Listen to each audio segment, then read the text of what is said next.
Now is the perfect time to make them accountable. Ayun daw yung perfect time. Bakit?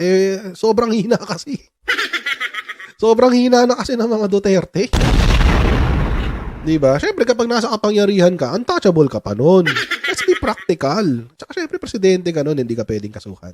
Siyempre pag gusto mo idamay si Digong, kailangan hintayin mo talaga siyang bumaba. Titiisin mo talaga yung 6 na taon. Wala kang choice. Unless ipa-impeach nyo siya. Diba? Gamitin nyo yung same case for an impeachment complaint. Pero hindi naman yun ang ginawa nila. Gusto nilang gawin is a criminal case. Bakit kaya ganun yung naging strategy nila? Because, mga kakutsero, impeachment is a political exercise. Dadaan ka sa same rigorous process of proving beyond reasonable doubt na dapat i-impeach yung presidente. Tapos, walang penalty.